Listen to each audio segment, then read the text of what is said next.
Para entender e repercutir essa questão da gripe aviária, vamos conversar com o Gabriel Boente, Head de Gestão da Space Ventures. Seja bem-vindo à nossa programação, Gabriel Boente. Muito obrigado por atender ao nosso convite nesta convocação de última hora, notícia quente, notícia confirmada no começo desta manhã. Não, com certeza. Eu que agradeço o convite de vocês. Revê-lo, Gabriel, que faz muito tempo que eu não falo com você.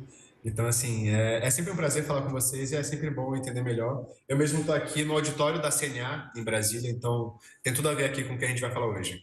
Perfeito. Olhando para esses riscos, a gente viu já uma restrição da China, que é o principal parceiro, é quem mais compra carne de frangos. Mas há outros parceiros naquela lista que eu trazia anteriormente. São 10 grandes parceiros comerciais que importam muita carne de frangos.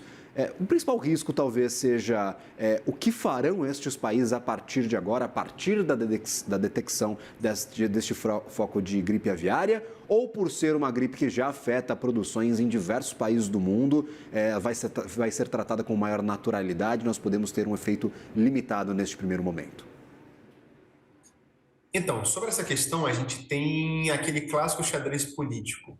Veja bem, a China, por exemplo, é um grande produtor de frango lá, eles consomem muita carne de porco igualmente. Então, a partir do momento que qualquer um que tenha uma desculpa para embargar a produção e puder priorizar a demanda interna, eles vão. Como vocês estavam dizendo, o sistema sanitário do Brasil é referência. A gente tem, em todas as proteínas, seja frango, seja suíno, seja boi, a gente consegue ter um sistema de qualidade muito bom. Tanto é que quando eu vi a notícia de gripe aviária, a primeira coisa que eu me perguntei foi, mas gripe aviária no Brasil? Porque é desde 2006 que a gente não tinha um caso. E sem contar que é uma gripe que só geralmente tratadores acabam contraindo ela, não tem caso comprovado de transmissão entre humanos, a carne não é contaminada, os ovos não são. Só que é aquilo que a gente sempre fala, toda vez que tem uma notícia dessa, gera um susto no mercado global. E os países ficam reticentes e aí já criam esse embargo.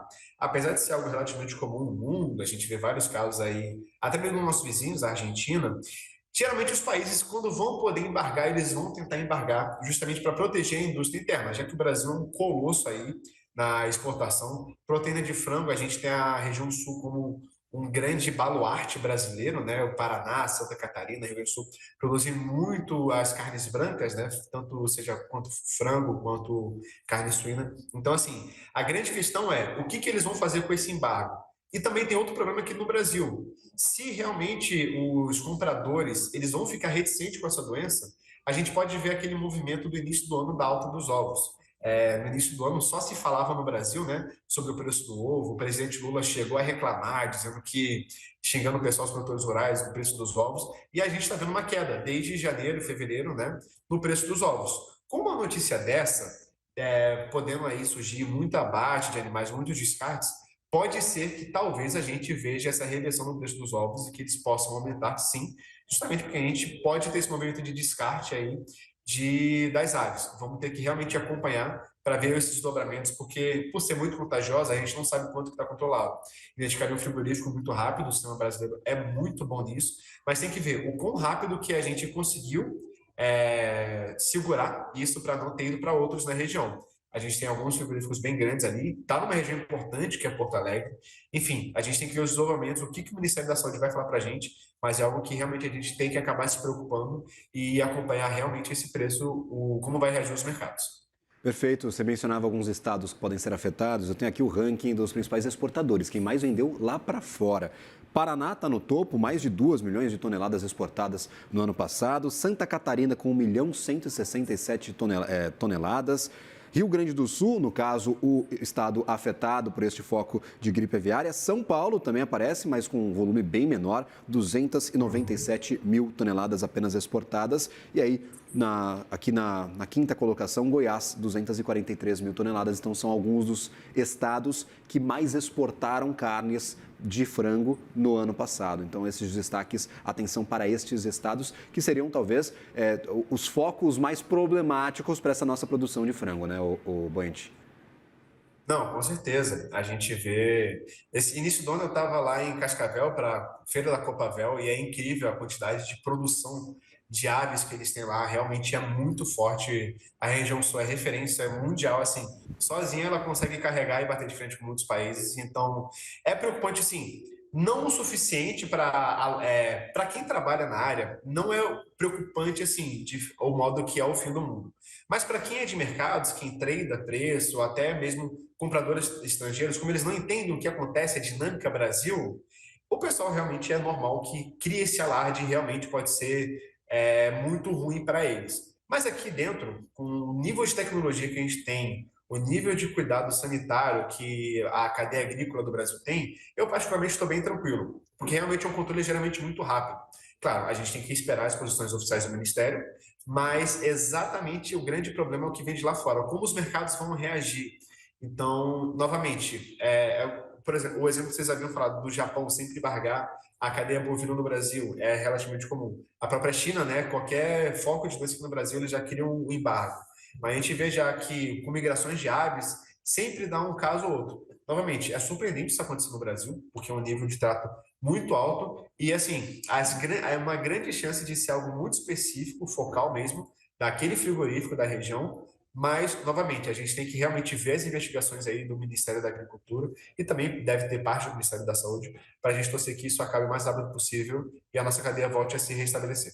O que seria o mais rápido possível, Gabriel Boente? Talvez um período que surpreendesse pela agilidade do fim deste processo. A gente já viu casos, por exemplo, de vaca louca recentes, que duraram apenas 30 dias de restrição para comercialização. Seria algo nesse sentido? Os 30 dias seria um tempo razoável para a solução desse problema? Assim, no mercado financeiro, o prazo ideal seria ontem, né? Mas, assim, a gente espera que não depende só da gente, depende do outro lado também, de trazer todas as provas, exames laboratoriais. 30 dias pode ser um bom prazo, capaz até de ser mais rápido possível ali, porque quando a gente vai em cidades que são conhecidas pelo agronegócio, é uma população de doutores, mestres gigante, é uma tecnologia de ponta, assim, que o próprio mercado financeiro não tem essa noção. A cadeia do agronegócio, ela ficou muito científica muito cedo no Brasil.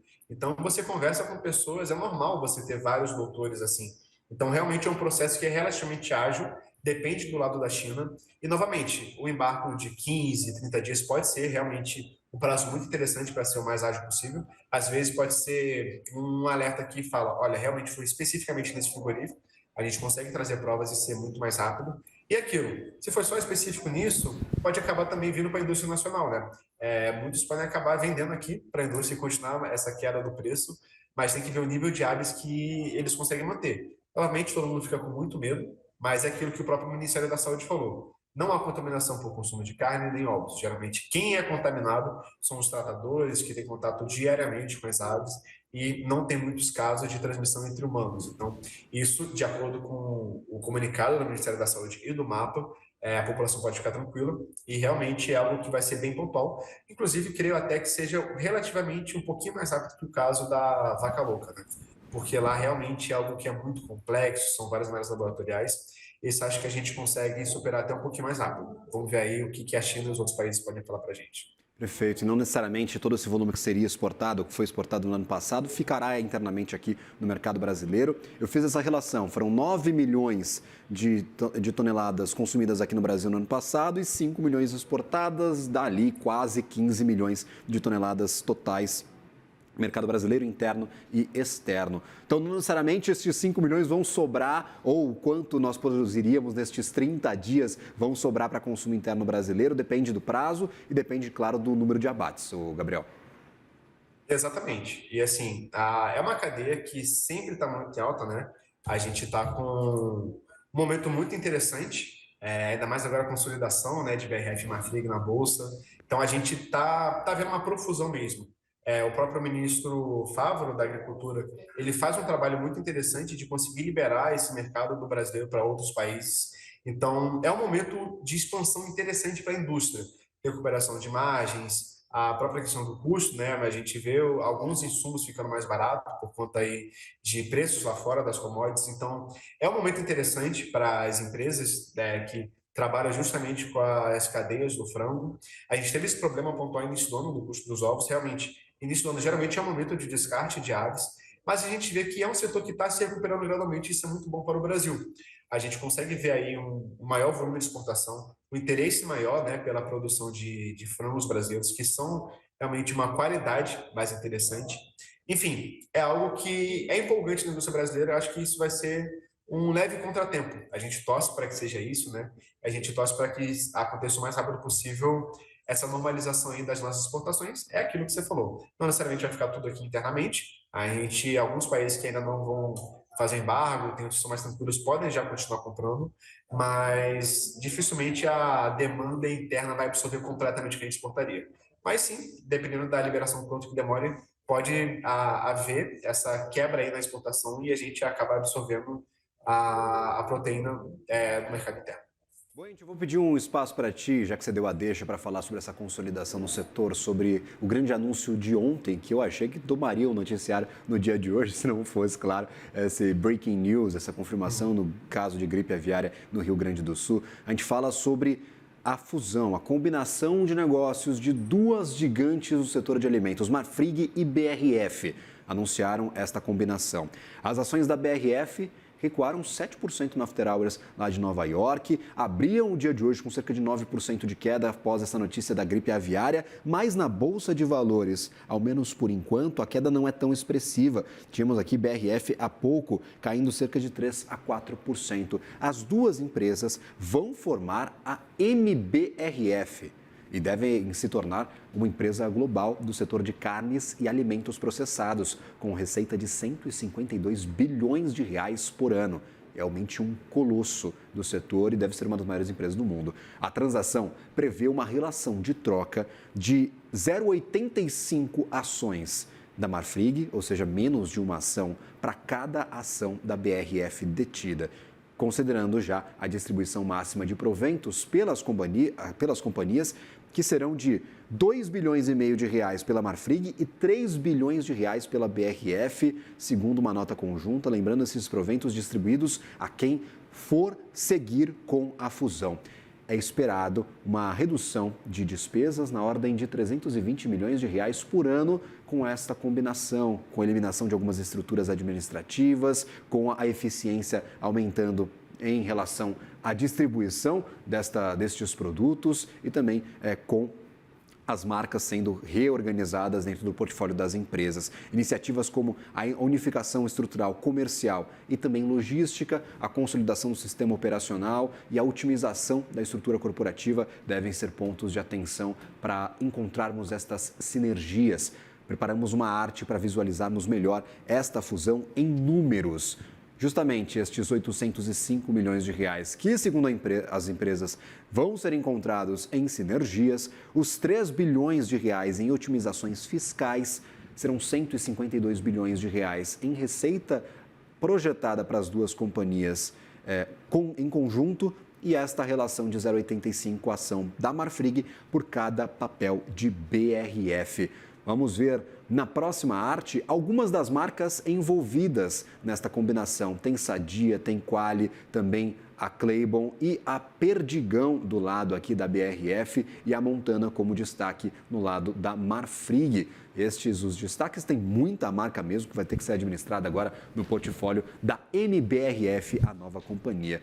Senhor Gabriel Boente, tem gente preocupada e até um pouco incomodada com essa relação de troca de ações, de 0,85 ação da Marfrig por cada ação da BRF. Como é que você avalia essa decisão das empresas e esse negócio que está sendo feito para a consolidação de uma grande companhia no setor de proteína animal brasileiro? Não, então, até peço licença aqui para um comentário mais irreverente, mas o M de MBRF com certeza é de Marcos Molina, que é o empresário que fez tudo isso, né, acontecer. Ele era o dono da Marfrig e ele acabou comprando a BRF ano passado. Então esse era um movimento muitíssimo esperado pelo mercado. A BRF ela estava num momento bem complicado no passado, com entregas ruins, não estava com margens boas e ela já começou a ter uma boa recuperação, aproveitando também o boom do preço do frango lá fora, né? Mas não só isso, você conseguir recuperar margens é algo muito interessante que acaba acontecendo para uma empresa, e isso tem muita parte da gestão do Marcos Molina nisso. Então, assim, era muito esperado, era bem pedra cantada que isso acontecesse em algum momento, que a Marfrig realmente propôs essa fusão com a BRF. Apesar dessa troca para os acionistas realmente poderem não ser tão interessante, É uma troca que consolida muito o poder do Marcos Molina, ele vai ficar com 41% da MBRF, né? O que já é muito expressivo, mas eu chamo a atenção também para outro ponto. O Salik vai ficar com 10% da empresa. O Salik é o fundo soberano da Arábia Saudita, que também é o maior acionista da Minerva. Então você vê aí que, se a gente contabilizar que até ontem eram 4 empresas de proteína, grandes empresas de proteína na Bolsa, JBS, Marfrig, Minerva e BRF, o Salik agora ele está em 3 dessas 4. Né? Ele tem essa participação grande. Então a gente vê um grande apetite aí, investimento do pessoal da Arábia Saudita na proteína brasileira que eu não garanti. No portfólio de marcas, como vocês mesmos mostraram agora há pouco, a gente tem uma grande presença da Perdigão ali na região da Ásia Central e Oriente Médio. A gente tem um escritório da Sadia na Turquia. Recentemente, os meus sócios estavam lá, a gente está fazendo alguns projetos e a gente consegue ver muitas carnes kosher, carnes halal ali na região, que realmente é algo que eles se especializaram muito, eles estão em muitos países, justamente garantindo essa qualidade, e também que o portfólio da BRF é muito interessante, porque é um portfólio top of mind. Né? O acionista, nós, afegãos médios aqui do Brasil, você vai no supermercado, você vai reconhecer uma Sadia, você vai reconhecer uma Perdigão, uma Qualy. Então, é um portfólio muito valioso, mas que estava sendo mal gerido antes, porque a BRF realmente estava tendo muitas dificuldades, apesar dela ter um valuation, né, um market cap maior que a Marfrig na bolsa. Então, essa fusão pode ser bem interessante. Creio sim que a gente vai ter um baluarte. É um movimento natural essa consolidação de empresas, né? Porque é aquele jogo de resta um, vai formar um panteão normal, né? Na indústria do agro brasileiro. Enfim, apesar da troca parecer não ser tão interessante nesse momento, eu acho que por longo prazo fica muito interessante. Perfeito. Essa distribuição de dividendos por parte da Marfrig e da BRF, para quem for seguir com a fusão, serve de incentivos, compensa um pouco essa troca não tão interessante neste curto prazo? Não, a distribuição de dividendos sempre atrai muito, porque o investidor brasileiro ele adora dividendos, né? A gente fala de dividendos, já atrai muita gente. Eu acho que essa distribuição, ainda mais no âmbito da BRF, é interessante, porque a BRF não distribuía até pouco tempo. Foi esse mini turnaround da empresa que permitiram que eles distribuíssem.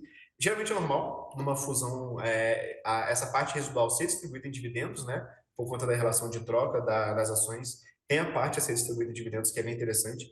Isso chama bastante atenção, mas, de novo, são empresas que atuavam levemente alavancadas, eu acho que tem como melhorar ainda mais as margens, e essa redução de custos esperada, justamente aí por conta das sinergias que eles estão esperando nesse primeiro momento, pode ser muito interessante para uma estratégia de dividendos. Lembrando que tem muitos setores que eles quase que são obrigados a receber dividendos porque todo mundo distribui. E eles começando a distribuir mais dividendos ainda para os investidores é muito interessante por ser um mercado muito difícil.